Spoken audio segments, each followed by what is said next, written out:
गंगापुर में प्रसिद्ध था। गंगापुर गांव में सभी निवासी मुन्नी से ही घी और दूध लेते। दिन रहते ही मुन्नी निकल पड़ती थी। घी ले लो, घी शुद्ध और ताजा घी ले लो, अच्छा घी ले लो, घी शुद्ध और ताजा घी ले लो, अच्छा घी ले लो, घी ले लो। मुन्नी, मुझे 1 किलो घी चाहिए।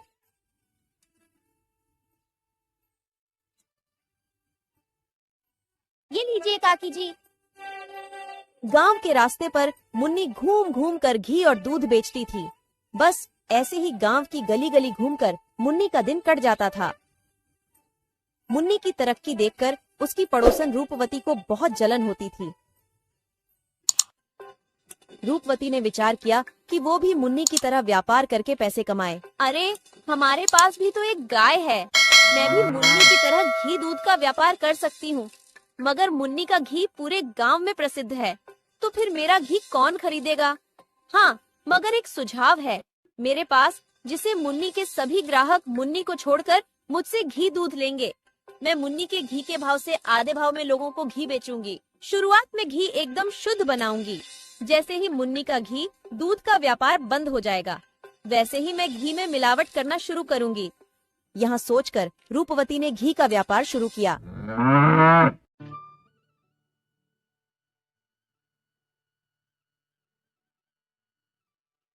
पहले रूपवती मुन्नी के ग्राहकों के पास जाती है।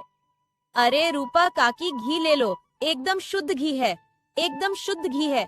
एक बार लोगी तो दोबारा याद करोगी। नहीं रूपवती, मैं तो मुन्नी से ही घी लेती हूँ। उसका घी एकदम शुद्ध और ताजा होता है।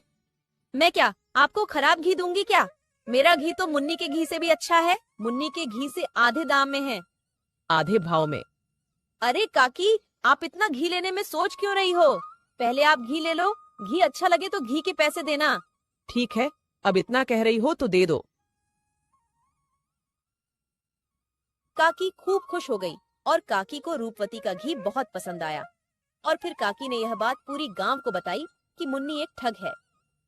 फिर मुन्नी थोड़ा सा घी निकालकर पड़ोसी गांव में बेचने जाने लगी। मुन्नी एक दिन पड़ोसी गांव रामनाथपुर में अपना घी बेचने जाती है। तभी वहां एक ग्रामीण आकर मुन्नी को चिल्लाकर कहता है, मुन्नी, मैं तो तुम्हें अच्छा समझता था कि मुन्नी का घी एकदम शुद्ध और ताजा है, मगर रूपवती का घी तुम्हारे घी से भी अच्छा है और तुम्हारे घी से आधे दाम में है। मुन्नी ने चुपचाप सारी बातें सुनती रही। लक्ष्मी बता, मेरा क्या कसूर है? ये सब गांव वालों ने मुझे गलत समझा, क्यों समझा? बता, क्यों गलत समझा? लक्ष्मी। घर लौटकर मुन्नी दुखी हो रही थी।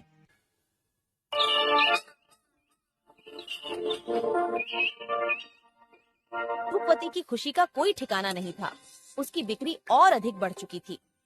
अरे जो मैं चाहती थी वो हो गया, मुन्नी का व्यापार बंद हो गया। अब मुन्नी इस गांव में कभी भूलकर भी घी नहीं बेचेगी, जो मैंने सोचा था। अब वो करने की बारी आ गई। मैं पागल थोड़ी ना हूँ कि ये गांव वालों को इतने आधे भाव में शुद्ध घी खिलाऊंगी। अब इस घी में मिलावट की बारी आ गई। घी का दाम वही होगा, मगर घी पहले वाला नहीं। रूपवती ने घी में नारियल का तेल और घी गाढ़ा करने के लिए पाउडर मिलाना शुरू किया। एक दिन जमींदार के घर। हरिदास, तुम्हें आज पता ही होगा कि आज मेरी बेटी रानी का जन्म दिवस है। जी जमींदार बाबू, मुझे पता है कि आज तुम्हारी बेटी का जन्मदिन है और आप हर बार की तरह इस बार भी राजभोग का आयोजन रखोगे, जिसमें पूरे गांव वालों को निमंत्रण करना है। हाँ हरिदास, तुम उसकी चिंता मत करो। मैंने श्याम के हाथ पूरे गांव वालों को मेरी रानी बेटी के जन्मदिन के लिए आने का निमंत्रण दिया है।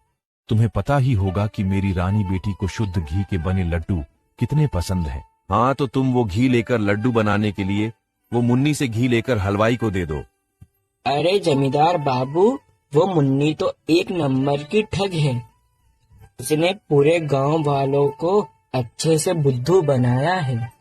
फिर हरिदास ने मुन्नी की सारी बातें, जो गांव में मुन्नी की हो रही थी, वो सारी की सारी बातें जमींदार बाबू को बता दी।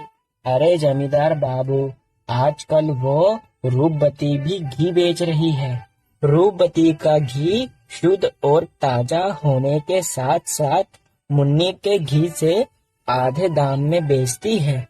अच्छा, तो फिर तुम वो रूपवती से घी लेकर हलवाई को दे दो, मगर रूपवती को कहना कि घी जमींदार ने मंगवाया है। घी एकदम शुद्ध और ताजा होना चाहिए। फिर हरिदास जमींदार के घर से चला जाता है और जमींदार सोचता है, मुझे तो हरिदास की बातों पर यकीन ही नहीं हो रहा है कि मुन्नी ऐसा कर सकती है। हरिदास को रूपवती रास्ते में ही मिल जाती है। अरे रूपवती, मैं तुम्हारे घर ही आ रहा था। अच्छा है, मगर तुम मुझे रास्ते में ही मिल गई। हरिदास काका, तुम मेरे घर क्यों आ रहे थे? मुझसे ऐसा क्या काम आन पड़ा? अरे रूपवती, मुझे वो 5 किलो घी चाहिए। क्या 5 किलो घी? वो आज जमींदार की बेटी का जन्मदिन है, तो उसी अवसर पे मिठाइयाँ बनवाने के लिए घी चाहिए था। हाँ, क्यों नहीं देती हूँ, देती हूँ। लो, पूरा 5 किलो घी है। फिर क्या हरिदास रूपवती से घी ले लेता है?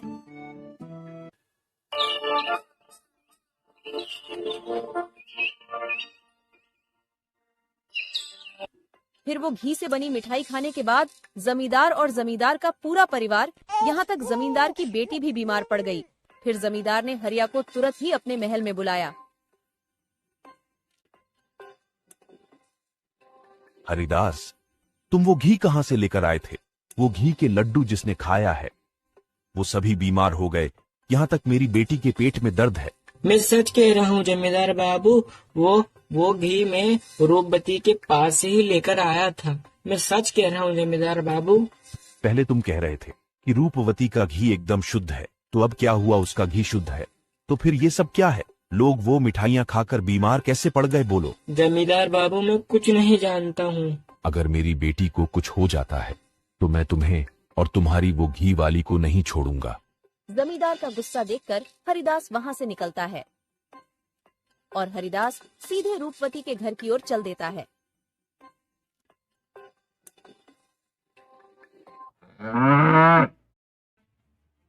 आज तो ये नारियल का तेल खत्म हो गया। कल के घी में मैंने सारा नारियल का तेल मिला दिया, पर अच्छा है कल का सारा घी तो जमींदार ने खरीद लिया।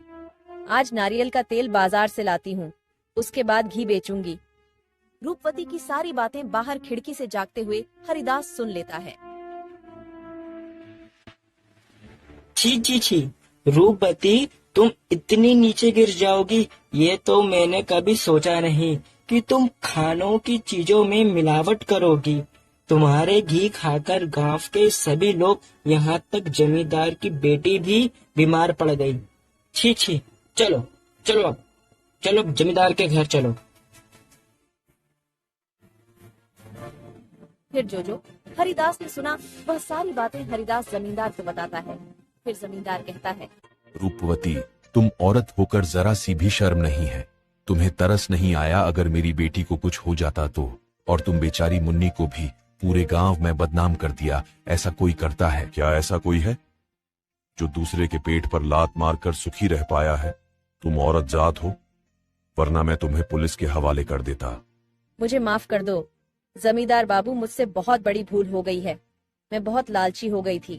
मैंने उस बेचारी मुन्नी के पेट पर लात मारी। मुझे माफ कर दो। अब से मैं ये घी बेचना बंद कर दूंगी। मुझे माफ कर दो। हरिदास, पूरे गांव वालों को बता दो कि सही मिलावटी कौन है। फिर गांव वालों को समझ आ जाता है कि सही मिलावटी कौन है। फिर सब मुन्नी के घर जाते हैं, यहाँ तक रूपवती भी। मुन्नी, मुझे माफ कर दो, मेरे कारण तुम्हें बहुत परेशान होना पड़ा। कोई बात नहीं रूपवती बहन।